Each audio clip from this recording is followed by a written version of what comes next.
CBS Tonight show how angry voters are with the political class. 76% of Americans, and not just Republicans, say they're either dissatisfied or downright angry about how things are going in Washington.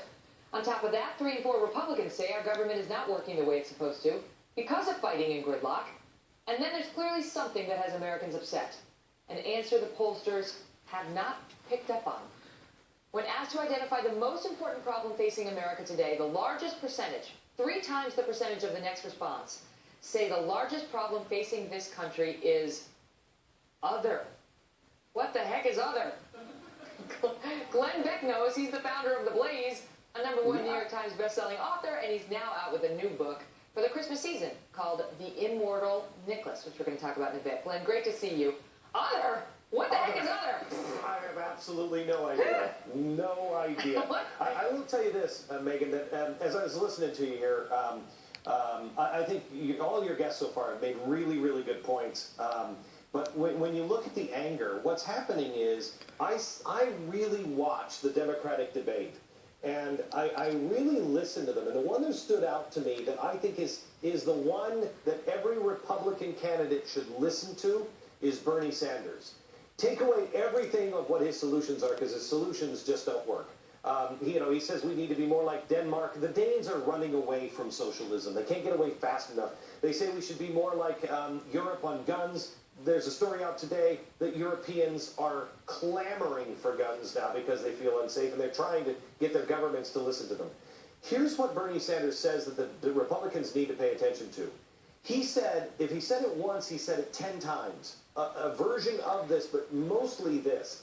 The way capitalism is being done, or the way Washington is functioning, or the bailout of the banks, it's immoral.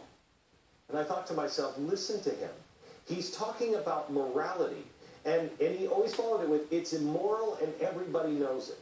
That's what people are angry about. They know that the crony capitalism, they know that the fix is in. For instance, with Paul Ryan, he was sending out invitations to his congratulations party on Thursday. He was sending them out on Monday. The fix is in, and people know it. And they know that the way things are happening right now. Have I lost my mind, or are you agreeing with Bernie Sanders right now? I'm agreeing with him that what's happening in our country is immoral. I don't agree with his solutions at all. Okay. And I think, and you know what? Ronald Reagan knew this. Ronald Reagan talked about things as black and white.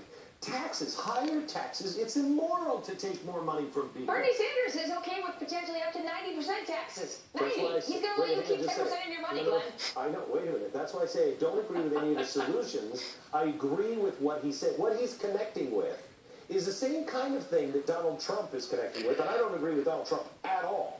But what he's saying is he's just playing into the outrage. Ronald Reagan had it right when he said taxes, higher taxes are immoral. The way people are treating each other, it's immoral. The way we're treating our veterans at the VA, it's immoral. We know that. So he's playing to the low information voter that doesn't really know what socialism is. And he's saying, you know it and I know it. Your gut tells you this is wrong. And that's where we have to get. You know, the GOP with Paul Ryan, I think the GOP may have, with the Paul Ryan move, may have lost the election and lost their party with that one move. Wow. Because you feel they abandoned their commitment to conservatism? Yes. Yes. They have got together. And if you listen to a speech, first of all, Mitt Romney held a meeting up in the mountains with all of the candidates unless you were for amnesty. So people like Ted Cruz weren't invited, but all the others were invited. And you know who his featured speaker was? David Axelrod. And in that speech to the Republican nominees was, look, the next president is just going to be a good manager. Well, that's progressivism 101. And that's exactly what's happening in Washington. The choice is, do you believe in managing your life yourself, or do you believe that the president should just manage the government and the government should manage you? This is interesting because I had a long interview with Charles Koch, and this is what he was saying about what he believes is at the core of the frustration of the American people. And you are saying the same thing that he was saying, and he took issue with Hillary Clinton in particular on this, saying he just doesn't agree with her worldview. Let me ask you about her. Do you believe, looking at the GOP field now and the way things have gone thus far, do you believe she's likely to be the next president of the United States? I don't know. People are so... When I saw people cheer and say Benghazi doesn't matter, that scares me. No matter if it was Ronald Reagan that would have done that, I would have said we need to stop this, and not just because she lied about it. She knowingly lied. She knowingly lied. I mean, remember, Megan, how everybody revered Cindy Sheehan because she was a mom and she was speaking out. Well, what about the mothers of the people who were lost, right, and then they were lied to by their face? Does nobody care about that? For the first time in American history, we abandon people. We can help them. We can save them. And for political reasons, we say no. This is immoral. And people know it. And if we choose to put immoral people, and they're on both sides, if we choose to put immoral people in, my prediction is we will not be destroyed.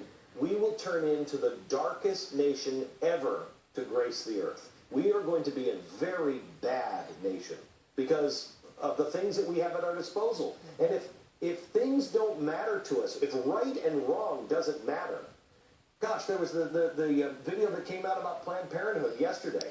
And in this video, they're talking about how the Planned Parenthood clinics were taking babies and putting them in garbage disposals.